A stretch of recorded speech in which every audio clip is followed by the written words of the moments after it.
Right, let's get straight into this. Welcome to this Masterclass Explainer.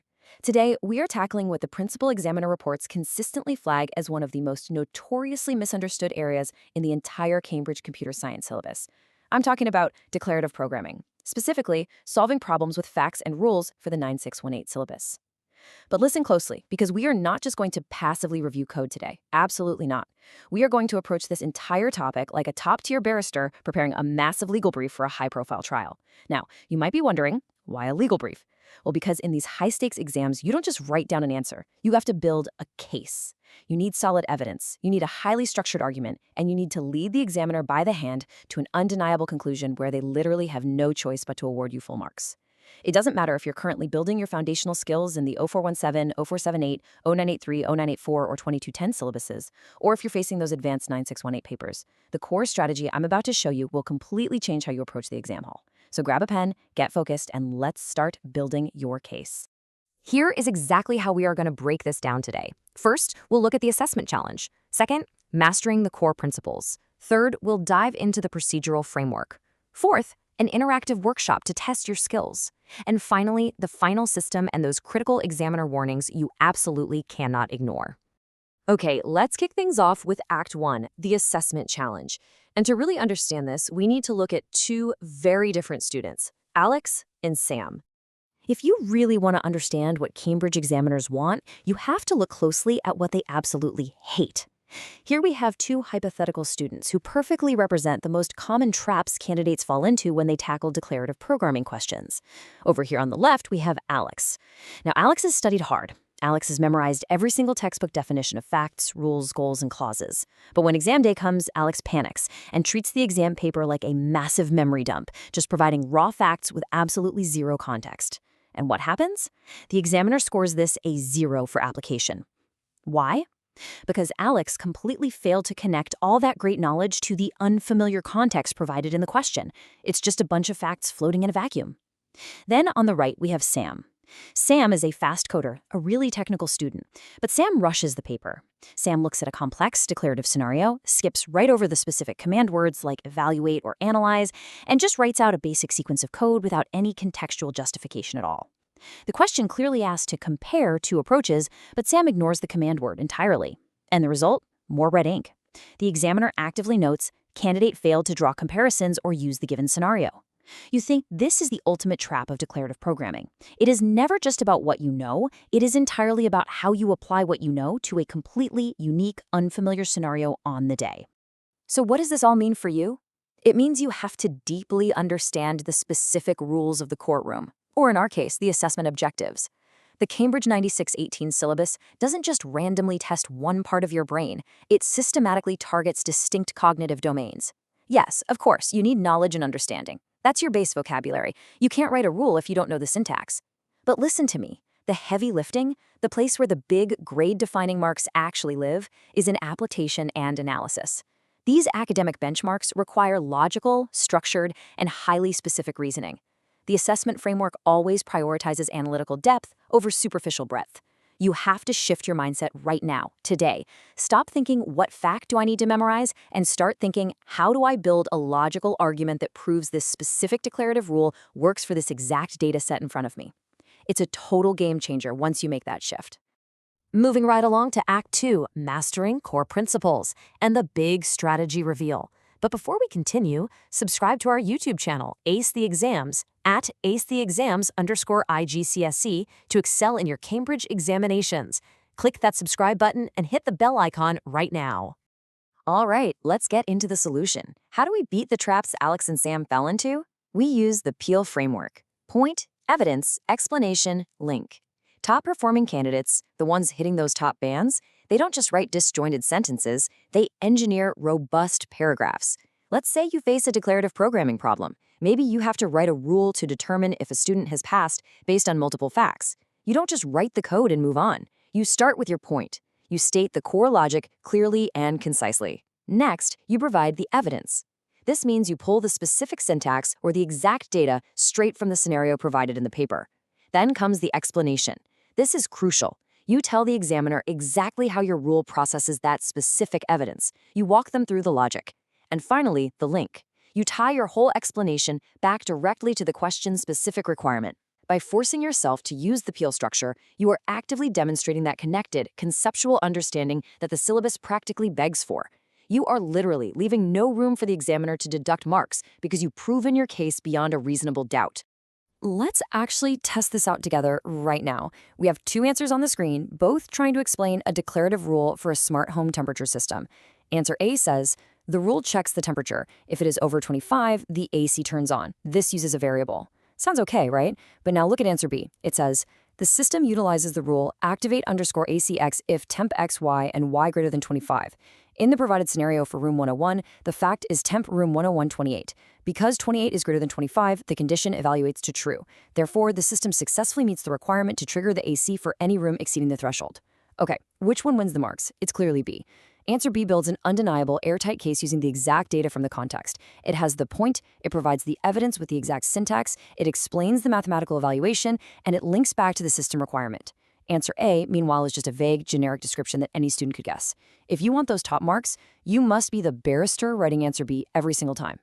Let's take this up a notch and move to Act 3, the procedural framework and the method mark strategy. This is where we turn theory into real exam hall execution. So how do we systematically turn those red pen marks we saw earlier into brilliant green check marks? The secret lies in a concept that is highly, highly rewarded by Cambridge. Just read this quote pulled straight from the principal examiner report. Marks are awarded for process. Candidates referencing cross-topic connections achieve significantly higher marks. This is massive for you. It means the theoretical architecture of declarative programming isn't just an isolated island. It rests on precise definitions and causal relationships. Think about what this actually means. If you make a tiny syntax error at the very end of a complex rule, maybe you miss a bracket or misname a variable, but you have clearly documented your logical process and shown exactly how the facts relate to the broader data structures, you still get the method marks. The examiner wants to see your brain working on the page. They are actively rewarding your systematic process just as much as the final, perfectly executed code. They want to see the how and the why, not just the what. To guarantee you capture every single one of those method marks, you need what I call a visual story method. It's a rigorous 5-step procedural framework to encode exactly how you tackle any question they throw at you. Step 1, deconstruct the question. Before your pen even hits the answer line, highlight the command word immediately. Are you describing, evaluating, or writing? Step 2, extract relevant data. Pull the specific facts, the established rules, and the tricky edge cases directly from the prompt. Step 3, select your analytical framework. Ask yourself, are you proving an existing goal, or are you writing a brand new rule from scratch? Step 4, execute with clear notation. Write your declarative logic out step by step, making sure it's legible and formatted correctly. Step 5, present with correct terminology. This is the polish. Don't call it a thing or a piece of data, call it exactly what it is, a clause or an instantiated variable. If you systematically process every single 9618 declarative programming question through these 5 distinct steps, you will construct an airtight maximum mark answer every single time. Stop scrolling. Subscribe to our YouTube channel, Ace the Exams, at @acetheexams_IGCE to excel in your Cambridge examinations. We've helped thousands of students improve by 2 to 3 grade boundaries. Join them right now by subscribing to @acetheexams_IGCE and turn on all notifications so you never miss our weekly exam strategy sessions. Welcome back. Let's get right into Act 4, the interactive workshop. I want you fully engaged here. Get ready for 3 fast-paced challenges: a data scan, a flaw-finding mission, and a speed writing challenge. Here is Challenge 1. Take a look at this. This data table contains binary representations, facts about network nodes, and rules for data routing. You have a very tight visual window here, just like in the real exam. Data interpretation skills in declarative programming are absolutely critical to your success. You need to be able to extract meaning from binary representations, perform mental calculations, and draw evidence-based conclusions incredibly rapidly. Scan the table right now. What is the core trend, or what is the missing calculation linking node A to node C based entirely on the given rules? You must find the relationship before you write a single line of code. Look deeply for that causal relationship. Do you see it? Got it? Good. That feeling of rapid extraction under pressure is exactly what you must execute in the first 2 minutes of reading an exam question. Fantastic. Now for challenge 2. Find the flaw. I want you to read this sample paragraph. The system uses facts to find the answer. The rules process the data. Ask yourself right now, why does this instantly, without a doubt, lose evaluation marks? Think back to the examiner reports we discussed earlier. This right here is the classic quintessential mistake. It is entirely generic. It has absolutely no context whatsoever. It could literally apply to any declarative programming question that has ever been written in the history of the exam. It completely and utterly fails the application cognitive domain. If you write vague, generic statements like this, you are quite literally throwing your hard-earned grade away. You're doing the examiner's job of marking you down for them. Now, notice the difference when we fix it. The generic answer on the left is dead in the water, but the context-specific answer on the right demonstrates high-level evaluative thinking by doing something incredibly specific: comparative analysis. This means you are actively identifying similarities and differences. You're using powerful comparative connectives like whereas, conversely, or on the other hand. And most importantly, you're supporting every single comparison with specific evidence pulled directly from the scenario, allowing you to draw solid conclusions about relative importance. When the examiner sees you evaluating alternatives, analyzing trade-offs, and justifying your decisions with hard, undeniable evidence from the prompt, they immediately move you out of the average pile and straight into the top tier of marks. All right, challenge 3, the 30-second peel sprint. I want you to mentally draft one perfect peel paragraph right now. Imagine a prompt asking you to define a declarative rule for a library system where a book is flagged as overdue if the borrowed days exceed 14. Ready? Start thinking. Point: you state the rule's exact purpose. Evidence: you physically pull 14 days and borrowed status from the scenario text. Explanation: you explain how the declarative logic mathematically compares the current days to the integer 14. Link: you confirm how this specific rule effectively flags the book as overdue for the librarian in the real world. If you can follow that mental timeline, point, evidence, explanation, link, under the severe pressure of a ticking clock, you are completely mastering the procedural framework. We are in the home stretch now. Act 5, the final system, and the critical examiner warnings. Pay close attention here.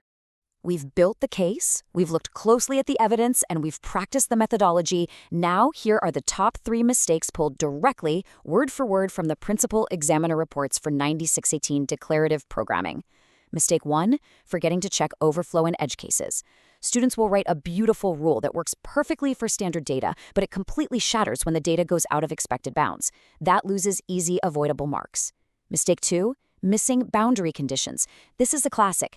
Ask yourself, does your rule trigger at greater than 25 or greater than and equal to 25? Those tiny, seemingly insignificant boundary details are exactly what separates the A students from the B students. Mistake 3, and this is the ultimate grade killer, providing generic answers that are not specific to the question context. I cannot stress this enough. If your answer isn't firmly, undeniably rooted in the specific scenario provided on the paper, you will completely fail to pick up those vital application marks. Always link every single point back to the given context.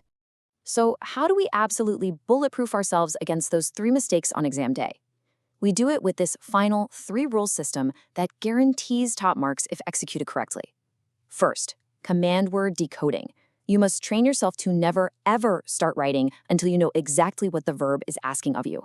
Are you being asked to evaluate, analyze, describe, or state? They all require different structures. Second, peel framework application. Every written paragraph must have a point, evidence, explanation, and link. No exceptions, no shortcuts. Third, the time management matrix. Allocate your time strictly based on the mark scheme. If a question is worth 8 marks, it requires a deeply structured evaluative response, not a rushed 30-second bulleted list. If you flawlessly execute this methodology and apply this level of evaluative thinking, you are no longer just taking the exam. You're controlling the outcome of the exam. Now, what's really fascinating about this methodology is the hard proof behind the process. Students who implement these computer science strategies see an average improvement of 2 grade boundaries, but only if they practice consistently with our weekly videos. You have to put in the reps. You have to train exactly like a barrister preparing for the biggest trial of their career. Here's your final reminder. Subscribe to our YouTube channel, Ace the Exams, at acetheexams_IGCSE to excel in your Cambridge examinations. Subscribe right now to at acetheexams_IGCSE and click that bell. Don't let another exam pass you by. Drop a comment below with your target grade for computer science and the biggest challenge you're facing. Our team responds to every comment. Like and share this video with a studying partner. Ace the exams, your Cambridge success starts here. I'm going to leave you with this final provocative thought. The next time you open a Cambridge computer science past paper and you look at those blank lines beneath a complex declarative programming question, what are you going to do? Will you keep writing what you think they want to read, frantically dumping generic facts onto the page and just hoping anything sticks? Or will you finally step up, use the evidence, apply the Peel framework, and start building an absolutely undeniable case? The choice and ultimately the grade is entirely yours. See you in the next masterclass.